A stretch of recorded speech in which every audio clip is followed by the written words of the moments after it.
सारे पुगे वर्ते कथा सुनने लगे हैं। आज की कथा जी है ये राजा हरिश्चंद्र की समय की कथा आती है हमारे वेद पुराणों में। बताते हैं कि सतयुग की बात है। ये व्रत कोई नया नहीं है, हमारा सनातन धर्म ये कोई आज का या कोई 1000 साल या 2000 साल पुराना नहीं, ये युगों युगों की बातें हैं। तो बताते हैं सतयुग का जब समय था, जब राजा हरिश्चंद्र का राज्य था, तो उस समय में एक कथा आती है। क्या कथा आती है? एक ऋषि शर्मा एक ब्राह्मण थे, बड़े ही गरीब थे। और पहले उस दौर में उस समय में अपनी धर्मपत्नी के साथ एक बेटा था उनका, तो उसी के लालन पालन में अपना जीवन यापन कर रहे थे। समय बीतता गया, जब उनका बच्चा 5 साल का हुआ तो 5 साल के बाद वो जो ऋषि शर्मा जो ब्राह्मण थे वो स्वर्गगत हो गए, उनका देहांत हो गया। अब उस बच्चे का लालन पालन जो है अब वो ब्राह्मणी करने लगी।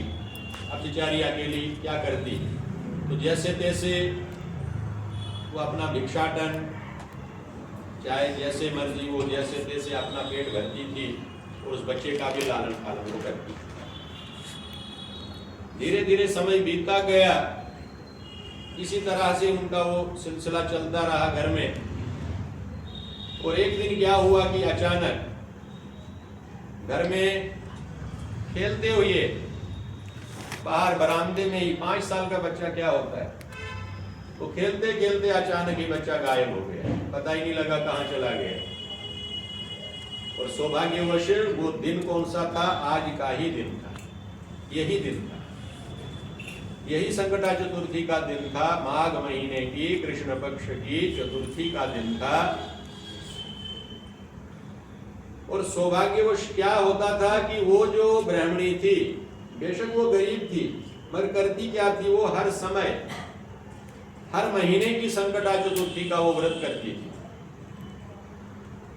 और इस दिन भी वो संकटा चतुर्थी का उसने व्रत रखा था और कुछ भगवान की पूजा की तैयारी में लगी हुई होगी अंदर। बाहर बच्चे का इतना ध्यान भी नहीं रख पाई और अचानक ही बच्चा वहां से गायब हो गया, पता ही नहीं लगा कहां चला गया। और जब उसने देखा कि भाई बच्चा है नहीं है यहाँ, वो आकर के सीधा गणेश जी के श्री चरणों में लेट करके गणेश जी से प्रार्थना करने लगी कि हे गणपति महाराज जी, अभी तो संध्या समय है, अभी रात भी पड़ने वाली है, मैं इस बच्चे को कहाँ ढूंढूं, कहाँ चला गया, कौन लेके चला गया, पता नहीं कहाँ होगा मेरा बच्चा। हे गणपति महाराज जी, आप मेरे बच्चे की रक्षा करो। अब वो गणपति जी से प्रार्थना करने लगी। और उसी राज्य में एक कुम्हार था।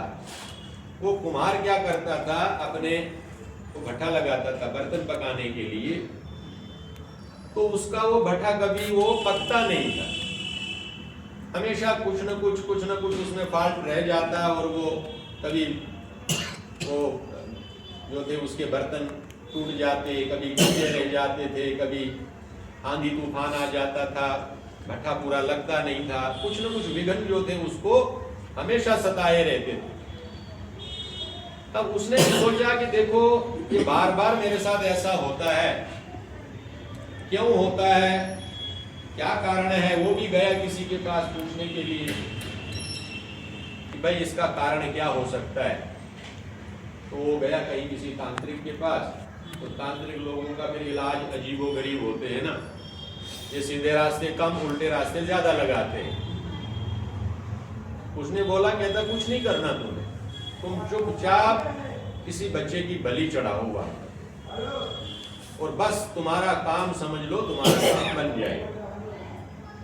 अब जब वो वहां से वापस आया, घर में आया, सोचा कि क्या मैं किसी बच्चे को उठा के जब मैं ले जाऊंगा, तो जब उसको बाद में पता लगेगा या बात कहीं फैल गई, तो क्या वो मुझे बाद में फिर जिंदा छोड़ेगा क्या।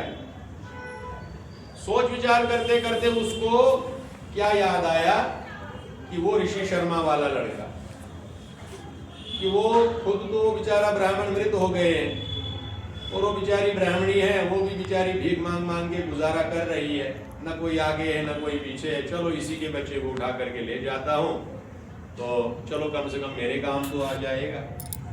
यही सोच करके उसने उस 5 वर्षीय बालक को लेकर के उसने क्या किया, वहां अपने भट्टे में बाहर से डाला, उस सुराग में बाहर से वो बंद कर दिया और साथ में आग भी लगा दी और रात को निश्चिंत होकर के घर में सो गए। सुबह जब हालचाल देखने के लिए जब आया वो तो क्या देखता है कि वहां सारा ही चमत्कार है। क्या चमत्कार है? ये भट्टे वाली जो जगह होती है, जिस जगह पर भट्टा लगता है ना, वहां पर घास का तिनका नहीं उग सकता है। उस जगह को ही वो आग का इतना सेका लगा हुआ होता है कि उस जितनी मर्जी बारिशें हो कुछ हो, वो एरिया का वो जितना एरिया होता है ना, वो पूरा का पूरा जो है बिल्कुल वो बन जाता है, बंजर बन जाता है, वहां कोई उग नहीं सकता है।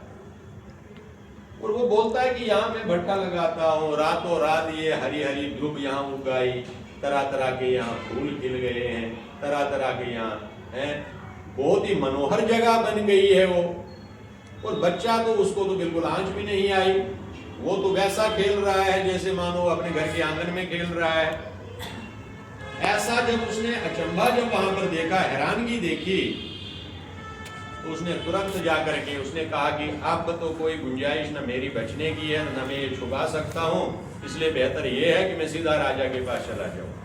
राजा हरिश्चंद्र के दरबार में जाता है, वहां पर हाथ जोड़ करके बोलता है वो कुमार, बोलता है महाराज जो मैंने कुकृत्य किया, जो गलती मैंने की है, उसकी जो भी मुझे सजा मिलेगी वो तो मैं भुगतने के लिए तैयार हूं, क्योंकि मैंने किया ही गलत है।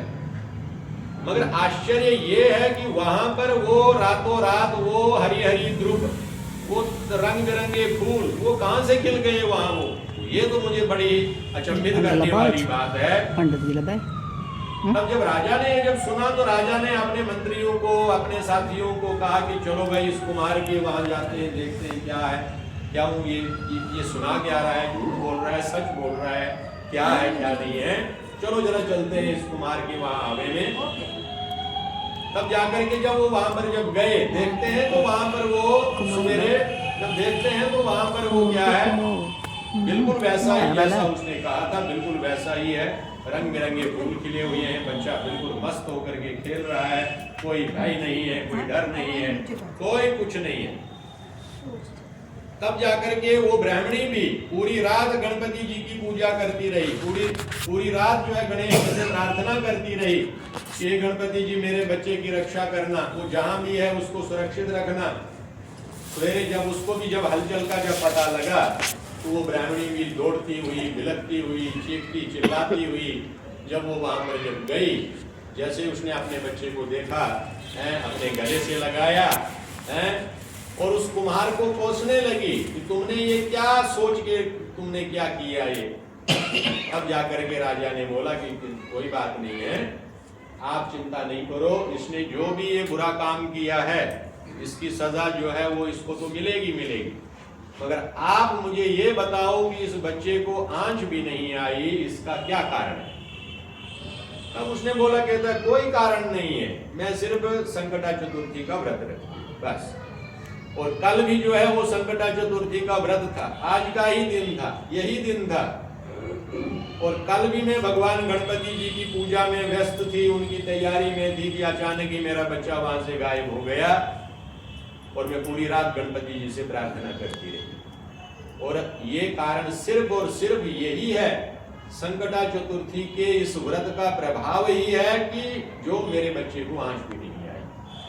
तब राजा हरिश्चंद्र ने सारे नगरवासियों को ये आदेश दिया कि आज के बाद ये व्रत जो है ये सारी नगरी रखेगी। आज के बाद सभी माँ बहनें इस व्रत को रखेंगी अपने अपने बच्चों की सुरक्षा के लिए। तब से लेकर के आज तक ये व्रत चला आ रहा है, आज भी रख रहे हैं, आगे भी रखेंगे, जब युगों की बातें हैं आज तक चला रहा है। और सबसे पहला जो है व्रत ये वहीं से शुरू हुआ है, तो तब से लेकर के आज भी व्रत चला रहा है। और ये व्रत जो है हर महीने की संकटा चतुर्थी होती है और हर संकटा चतुर्थी का एक अलग अलग महात्म है। जैसे ये वाला व्रत है ये बच्चों की सुरक्षा के लिए होता है, करवा चौथ आएगा पति की सुरक्षा के लिए होता है, और जो एक श्रावण महीने में आती है वो जो है बंधु बांधवों की सुरक्षा के लिए होता है। तो हर ये सारे व्रत जो है वो अलग अलग हैं और सब जो है हमारे गृहस्थ से जुड़े हुए जितने भी हमारे सुख होते हैं, समृद्धियां होती हैं, उन सुख और समृद्धियों को ये बढ़ाने वाला व्रत होता है। तब से लेकर के आज तो लोग व्रत करते आ रहे हैं, रखते हैं और यही व्रत है कि हम अपने बाल बच्चों की सुख और समृद्धि के लिए रखते हैं। तो बोलो गणपति गणेश महाराज की जय। उनके व्रत की कथा सुनिए आज तो है। चढ़ा दो गणेश गणपति गणेश महाराज की जय।